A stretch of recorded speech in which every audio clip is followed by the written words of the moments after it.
arguably, we happen to be part of a geopolitical economic order which doesn't provide us with an alternative to challenge how financial institutions have shaped the African economic and fiscal space and capacity. So for me, this clearly resonates with the historical inequalities that are present in the design of our tax systems, which actually keep African post-colonial economies subordinate to European political and economic needs, which are usually set out through the imperial vision of the OECD. And we're seeing this come out when we're debating the aspect of, Pillar 1, Pillar 2, digital taxation. And this also resonates with the discussions that were being held in yesterday's forum. So when we think of financialization, as Alvin mentioned, it opens up Africa to look for ways to solve its own development challenges and advance its economy, but it can also place our countries, our continent, within economic hardship. So the African focus, for example, on revenue mobilization, which is a core theme in financialization towards financing domestic economic growth, puts pressure on African states to identify their own sources of revenue, failing which they resort usually to borrowing from their previous colonizers. Now, it is these debt conditions, and what Alvin later mentioned before he finished, this vulture form of activity that comes out as a result of debt, right? So the debt conditions then shape the ordering of a domestic economy, which will continue to depend on the international financial institutions of the global north, of our previous colonizers, of the OECD, for example, that are heavily inclined towards revenue extraction and capital flight from the African continent. So effectively, insofar as we're seeing the discussion unfold, financialization to some extent has resulted in a prioritized fiscal system based on supporting the global economic market over African welfare. And that's the narrative that we need to disrupt, change, and target so that we can achieve what we call African socialism, as our predecessors were already fighting for at the time we gained independence in the 1960s for the East African continent, part of the continent, for example. So from what I understood in terms of what Alvin discussed, especially looking at it holistically, there seems to be a disconnect between financialization and social spending, which is necessary, in fact, very important, to bring the African population at par with Western societies, for example. So when we borrow, we use the funds usually, not we, actually the government uses the funds to finance recurrent expenditure. Social spending on health, education, water, sanitation, welfare is usually not prioritized. If it is prioritized, it's under prioritized. We haven't even met the Abuja declaration of 15% of the entire health budget to allocate it to the health sector so that we have strong health systems. So when a society's human rights are not fiscally planned for, it will stunt economic development of a country because the population will not be empowered enough to disrupt the global narratives that undermine African growth and helps Africa to broaden its revenue base. My other point is that Alvin talked at length about banks and their role in financialization. So we are seeing financial access, but whether or not such financial access is inclusive to allow the informal sector, to allow women in the unpaid care sector to borrow with which to finance their own economic improvement and support their economic well-being and welfare is actually subject to further discussions. So we're seeing banks are also disrupting the conventional system of financial institutions, that the way in which they have been characterized. We are seeing fintech technology come in, and fintech has led to improvements for women and people in the unemployed aspects of our economy to access finance, but are they accessing the finance to really improve their economic well-being, or are they accessing finance to support their income deficits, right? So they're only borrowing not to generate more income, to become sustainable financially and improve the country's capacity to generate revenue, but they're borrowing for purposes of just feeding their families, paying their school fees, for example, right? So when we talk about financialization, we should think about financialization with impact, right? And the impact should not only be related to social well-being, but also economic improvement. So banks have improved access to finance for SMEs and also small-scale farmers to access credit, and steer their capital growth to subsequently become tax contributors. But banks are largely also creating greater income and capital inequality. Because if you see, and I could be wrong, maybe you will correct me, maybe in your countries the experience is different. Major borrowings are occurring in cities. So the long-term impact of this is that cities will have greater income inequality as compared to rural areas. So as cities continue to rapidly urbanize, inequality and challenges associated with it will then only become more severe. Urbanization presents big opportunities for innovation, job creation, economic growth, sustainable development, and urban design. So when we speak of financialization and the role of banks, the role should therefore support inclusive growth for shared prosperity. That's the language of the Africa Union Agenda 2063, the Agenda 2030 as well, right? So we need to talk about supporting the nation with access to finance that puts people first and puts equity and social justice at the center of fiscal policy and design. I like how Alvin talked about financialization having winners and losers. And he referred to it as the fact that we are thinking, we're part of a process where we are speculating short term in terms of, revenue generation and capital growth, rather than having a long-term capital focus. Now, his view clearly resonates with the fact that the current economic model's emphasis on free market absolutism has outlived its usefulness.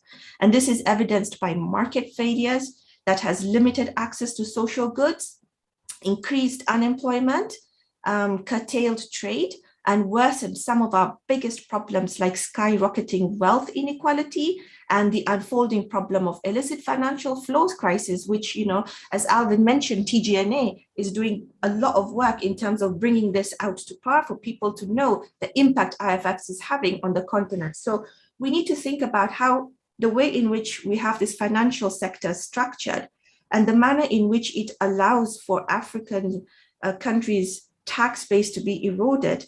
We need to be able to link the two and then try and ask ourselves, what sort of model do we want? What sort of regulation do we want? How do we want to now shift the discussions that create power asymmetries, economic asymmetries, financial asymmetries because of the way in which the market has been structured? It's not working for us. So how do we create a market that's really going to help the economy, the African continent, improve? So we need a new way of thinking about policy, law, and the proper role of government to shift these underlying socioeconomic problems and to open up space for solutions that the current economic model is chalking off, right? So let's think about advancing our vision by developing an acceptable economic theory for Africa based on a predecessor's vision on African socialism, but reconstructed to include trade and cross-border tax equity agreements that are conditioned to socio-economic improvements and promoting livelihoods. Because at the end of the day, we all want to live a good life. We should also think about proposing to develop a new African sense about how the relationship between governments, markets, and people should be structured and reconstituted to meet the African society's biggest challenges, such as Africa's debt problem, right? We're already seeing 4 countries in the SADC region are headed towards debt distress. What is that going to mean for the economic ordering of those countries and the lives of their people? We already have problems with tax-based erosion. We're still working with colonial influenced tax policies, right? We still have gendered structural inequalities that oust women from social reproduction and income generation, right? We are relying on conditional development aid, which limits our resource capacity in achieving, for example, the UN SDGs and the realization of the Africa Union Agenda 2063 as well, right? So when Alvin talked about the fact that we should stop thinking in terms of short-termism, but think long-term development, I think we need to start proposing or deliberating ways in which we can construct a development model that will reflect a just and equitable pre-distributive development approach, which is cognizant of indigenous socioeconomic values and community wealth targeted towards a resilient economic recovery. We need to think about policy proposals which we can take to the global level around, certain themes that I think will help, build this narrative into what Africa wants for its own economic growth, and then therefore to create a financialization of financial industries that help support that vision. So first, I think we need to rethink and redesign tax incentives in Africa. Tax exemptions do not support a sustainable growth model for Africa. So we need to rethink our tax incentive approach to development, because that's going to contribute to the way in which we now want to financialize our own economic growth. We want to target our social welfare model, and we want to improve our fiscal capacity. I think secondly, we need to refocus on private finance. Because so far we're working with government works with public finance, but we need to target private finance, which is sourced out of the digital economy, to earmark for inclusive development of the marginalized and informal sector. So as we think about financialization, it's not only about promoting formal sectors, but we need to talk about promoting the marginalized sectors as well as the informal economy of Africa, because a large percentage of the African economy is covered by the informal sector. So how does the financial industry, the themes around financialization help improve this particular sector, right? So let's talk about philanthropy. Let's talk about social finance. Let's talk about community wealth and how we can use this as alternatives to target against regressive debt financing that the government usually adopts. Very importantly, Alvin mentioned this, we need to protect our revenue streams from illicit financial flows, right? Because that's going to help us broaden our tax base, because we will be able to leverage more on tax. So we need to talk about taxation of wealth. We need to reconstruct what we think progressive tax is all about, so that it actually matches the African economy and the currency that we use in our different regions, so that we can correct historical capital flows injustices through constitutional protection of the domestic states' tax and fiscal sovereignty, which under the OECD we're being denied, right? So again, this was raised yesterday as well in terms of what the colonizers left us with. So we really need to rethink and adjust historical economic policies and treaties that have stunted many African countries. Some of these policies and treaties were actually initiated during colonial administration, and they were formulated to disempower and marginalize certain communities from even participating in the national economy. So when we speak about financialization, it's very important to refer to it as part of an inclusive financial system, which creates inclusive order where every person becomes economic players. So before I conclude, just another 2 minutes, when we've been discussing this aspect of financialization, we've looked at it from the government perspective. We've also looked at it from the financial industry, Alvin referring to banks. But now, if I was to now provide maybe 2 cents of what I think going forward, is that we need to think about corporations.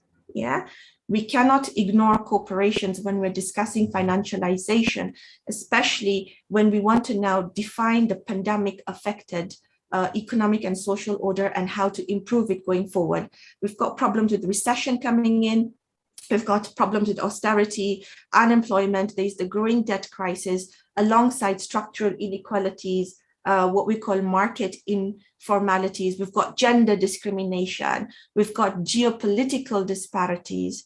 And all this, has resulted or will call into question, in the next few days or in the next 5-6 years, the question of the corporation, private entities, businesses, firms as party to the social contract. Yeah, because we have a social contract and we think about the social contract as between the state and the society, but it has to be a tripartite approach now, state, corporations, and society. And this is only because we're seeing that corporations are involved in industrialization. So this means money. They're involved in mineral extraction. They're involved in cross-border trade and digitalization. And as a result of their business activities, they impact the world's economy. They have considerable political influence. They are capable of shaping the social order merely on the basis of their economic, political, and financial power. Just look at Apple, look at Bill and Melinda Gates foundations. Alvin talked about Elon Musk, right?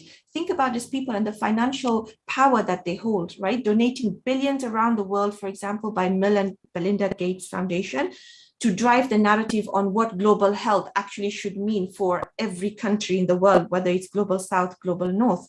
Then we have tech companies that negotiate double tax agreements for greater tax incentives because they talk about protecting their intellectual property rights, protecting their research and development priorities, right? Some of the annual revenue of certain corporations, Microsoft, for example, Google, it tops the GDP of many African states. So corporations are not only responsible for the employment of millions of people globally, but they're responsible for constituting the global economy in which Africa is a major player.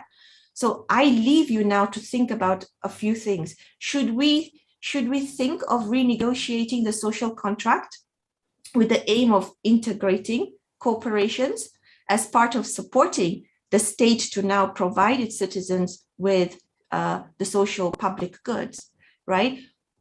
What will it take to drive this fiscal agenda forward, where we have the state, corporations, and society working together to promote strengthening the financialization of the African continent? So if, for argument's sake, we were to agree that we need to have this tripartite fiscal contract to support financialization going forward, then the next question would be on how and who would harness private interests to serve public interests.